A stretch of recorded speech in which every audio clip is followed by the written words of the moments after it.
Hi everyone and welcome to the Friday Five. This month at Decatur Highway we've been studying the subject of marriage and family. To be honest, we've talked more about marriage than we have family. So I wanted to share with you today 5 things I think that will make every family stronger. I want to start out with the idea of foundation, and actually 2 things that will give you a good foundation for the family. The first one obviously is love. In 1 Corinthians chapter 13, the great love chapter of the Bible, the Apostle Paul tells us that in verse 13, the very last verse of the chapter, that now abides faith, hope, and love, but the greatest of these is love.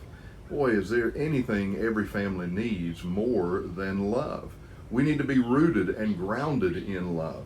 We talked about in one of our lessons on marriage that the word husband is a compound word that means house band. And as he wraps his arms of love around the family to protect it and provide for it, and every family needs that.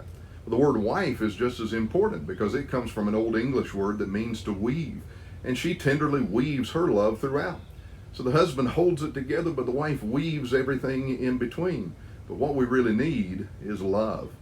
The second component we need to have strong families is faith. Of course, Hebrews 3 and verse 4 says that every house is built by someone, and the builder of all things is God. We need faith in God. If we're going to have strong families, we're going to have strong homes. We've got to depend on the one who knows how to build a home. In Hebrews chapter 11 and verse 6, the writer tells us that without faith it is impossible to please Him. If we want to be pleasing to God and glorify Him in our home life and in our homes and in our families, we're going to have faith. So it starts with love, and it also needs faith. You really can't put those in a 1 or 2 position. They really go together. The third thing that I want to mention to you is the idea of flexibility.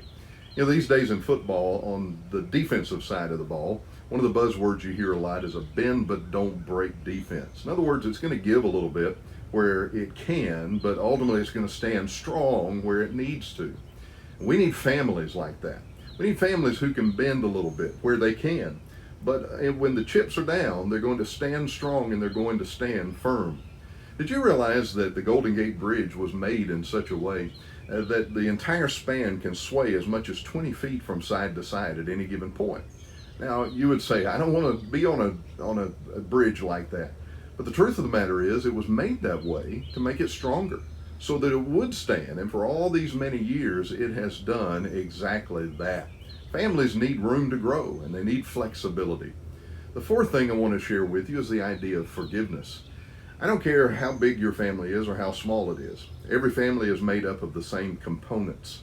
Whether you have a family of 2 or 3 or whether you have a family of 15, every family is made up of human beings. And given the fact that we're human beings, we human beings are going to make mistakes. And when we make mistakes, we're going to need forgiveness. Sometimes in family there's a lot of hurt, there's a lot of pain, there's a lot of error and wrongdoing that goes on. And what we need to formulate and what we need to be able to give is forgiveness so that our families can stay together and we can maintain a cohesive unit. The final thing I want to share with you, number 5, is that of fruit. In Psalm 127 and verse 3, the psalmist says, Behold, children are a heritage from the Lord, the fruit of the womb is a reward. I fully realize that not every family is going to bear children. A lot of couples get married and they try and they try and they try and they just can't have children biologically. Some of them will adopt, some of them will not. But I tell you a fruit that every family can bear, and that's glory to God. Every family can do what the family was intended to do, and that is to be a building block for society. No matter how small or large the family is, society needs good marriages of faithful individuals. It needs good families with faithful parents and obedient children that will help to build society and help strengthen it all over again. And so if we have fruitfulness in our families, we'll have fruitfulness in our society. Those are 5 things that I hope will help your family. And thank you for joining me on the Friday Five.